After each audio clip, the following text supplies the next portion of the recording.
सुकृत वचन माने नहीं, आप उन करे विचार।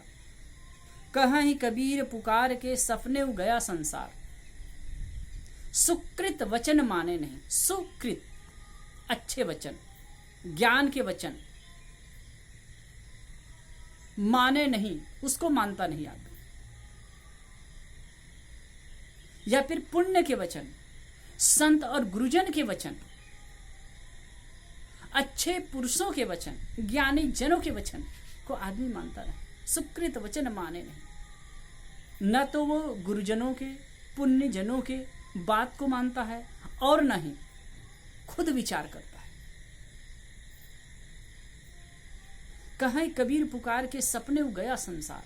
कबीर साहब कहते हैं, पुकार कर कहते हैं, इस संसार के लोग सपने के समान चले जा रहे हैं। सपना में हमको जो कुछ भी प्राप्त होता है, जागने के बाद सब झूठ। स्वप्न में एक आभास होता है, रहता कुछ नहीं। लेकिन उसके चक्कर में सपने के समान, जैसे सपना में कुछ देखे, कोई गरीब है और धनी होने का स्वप्न देखता है, उसी में मगन है, लेकिन जैसे ही जगेगा वो सब कुछ समाप्त हो जाएगा। इसी प्रकार से हम सपना के समान इस मिले हुए संसार में मुग्ध होते हैं। साहिब कहते हैं, सुकृत वचन माने नहीं, आप न करे विचार। महापुरुषों की वाणी को मानता नहीं। इसमें जीवन के वास्तविकता का उल्लंघन नहीं है, जीवन की व्यवहारिकता का उल्लंघन नहीं है। जब जीवन है तो जीवन तो जीना पड़ेगा साहब।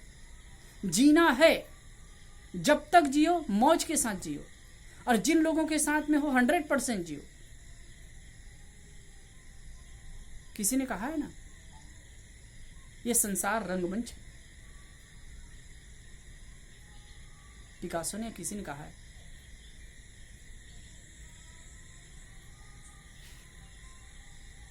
ये संसार रंगमंच है और हम सब रंगमंच में अपने पार्ट अदा करने के लिए आए, और उस पार्ट को बढ़िया से निभाओ। किसी को पिता का पार्ट मिला है, किसी को पुत्र का पार्ट मिला है। वैसे एक आदमी पिता का पार्ट मिला, पुत्र का पार्ट मिला, पति का पार्ट मिला, पत्नी का पार्ट मिला, भाई का पार्ट मिला, गुरु का पार्ट मिला, शिष्य का पार्ट मिला, कोई टीचर का पार्ट मिला, कोई अफसर का पार्ट मिला, कोई नेता का पार्ट मिला, कुछ भी मिला, उसको 100% निभाइए। लेकिन आप नियम का उल्लंघन मत करिए। कोई चीज में आप अतिक्रमण नहीं मत कीजिए। आप कारणकारी व्यवस्था के प्रतिकूल न जाइए। समझिए, क्योंकि ये संसार है ना, जो कुछ देते हो ना वही चीज लौट के मिलने वाला है। इस बात को गहराई से समझना चाहिए। यदि तुम मोह करते हो, यदि हम मोह करते हैं तो हमें दुख तो होने वाला है। यदि हम क्रोध करते हैं तो दुख तो होने वाला है ना। यदि हम द्वेष और घृणा करते हैं, वैर और विरोध करते हैं तो दुख तो होने वाला है ना। यदि हम मन में विकारों को उत्पन्न करते हैं तो दुख तो होने वाला है ना। दुख से कौन बचा सकता है?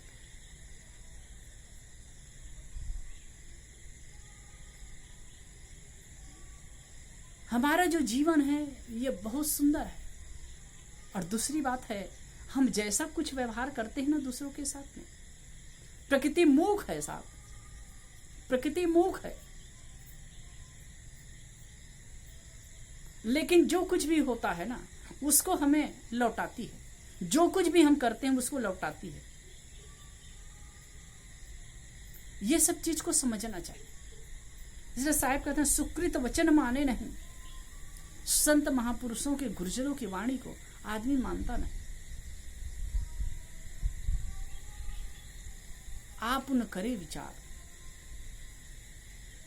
अब एक सामान्य सी बात, माता कैकेयी ने जो गलत किया, कितना समझाया गया, माता कैकेयी अपने हठ पर अड़ गई तो कितने लोग समझाए। मंत्री ने, सुमंत जी ने समझाया, गुरु वशिष्ठ ने समझाया, कहाँ मानी। खुद विचार भी नहीं की कर पाई और गुरुजनों की वाणी को मानी भी नहीं, बड़े बुजुर्गों की वाणी को मानी भी नहीं। परिणाम में क्या हुआ? अपयश और दुख। खुद तो विचार करता नहीं आदमी, और ज्ञानी सुकृत महापुरुषों के या पुण्य वचन को मानता भी नहीं।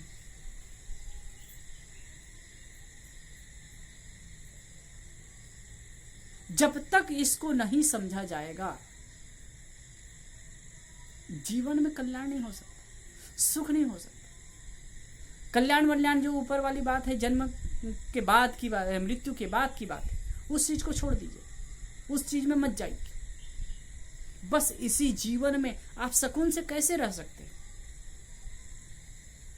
सुकृत वचन माने नहीं, या फिर कहें कि सुकृत अच्छे कर्म करने के, सुकृत अच्छे कर्म करने के, ऐसे वचन मतलब पुण्य कर्म करने के लिए जो संकेत मिलता है, जो वाणी मिलती है, जो वचन मिलते हैं, ऐसे वचन को मानता नहीं, खुद भी विचार नहीं करता।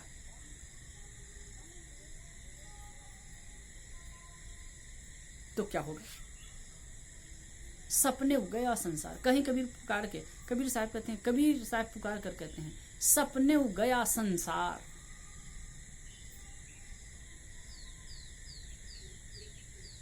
जैसे मैं डॉक्टरों की बात, कई चीज की बात बता रहा था वर्तमान के परिप्रेक्ष्य में, और भी कई लोगों के नेताओं की बात होती है, कई भी सामान्य जनता की बात होती है। लोगों को लूटते हैं, लोगों को के साथ छल करते हैं, अत्याचार करते हैं। क्यों? वो सुकृत वचन को नहीं मानते हैं। क्या ऐसे लोग शास्त्र नहीं पढ़ते हैं, कभी सत्संग में नहीं जाते हैं, कभी ज्ञान की चर्चा नहीं सुनते हैं? खुद तो विचार करते ही नहीं है, दूसरे की बात भी नहीं मानते।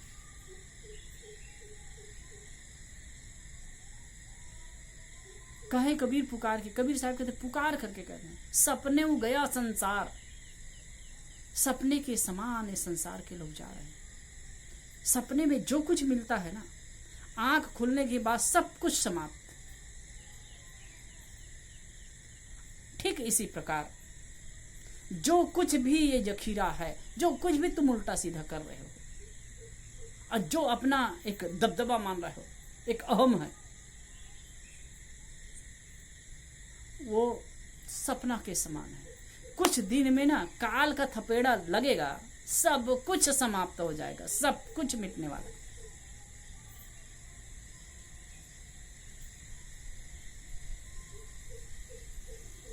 इसलिए सुकृत वचन माने।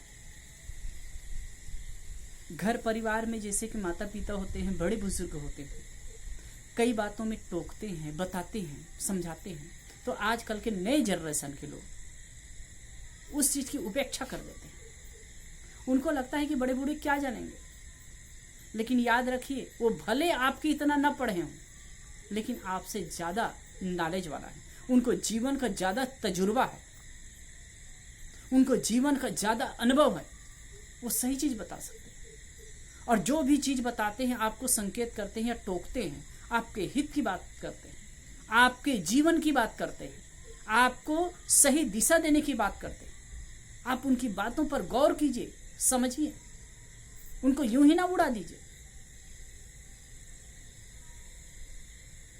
लेकिन युवा जनरेशन को, आजकल के तो सिस्टम क्या हो गया कि आजकल संयुक्त परिवार के जो सिस्टम है तो वो तो समाप्त ही हो गया।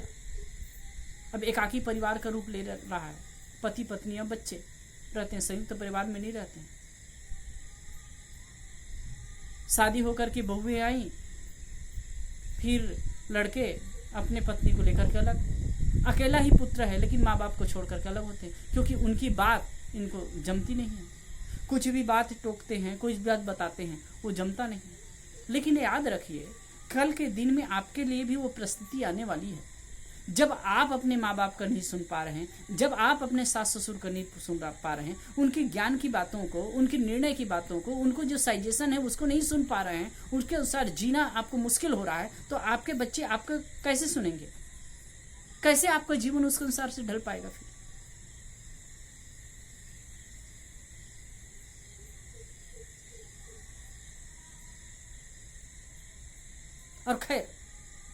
सामान्य ढंग से जीने के लिए माता पिता तो एक सजेशन देते हैं। इसमें तो और गहरी बात छुपी हुई है। मैं तो बात खुल गई थी इसलिए कह दिया कि सुकृत वचन पुण्य आत्माओं की बात है या अच्छे कर्म के वचन है, अच्छे ज्ञान के वचन है, उन वचनों को धारण नहीं करते।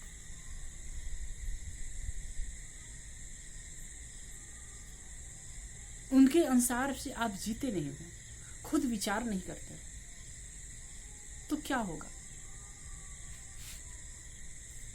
कहीं कबीर पुकार के सपने हो गया संसार।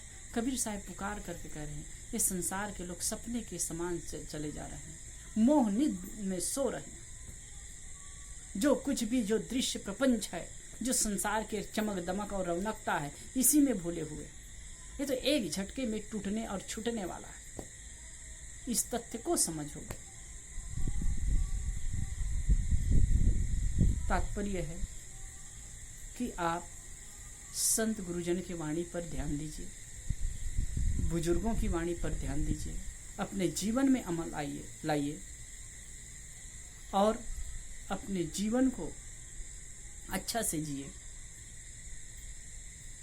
इसी में भलाई है।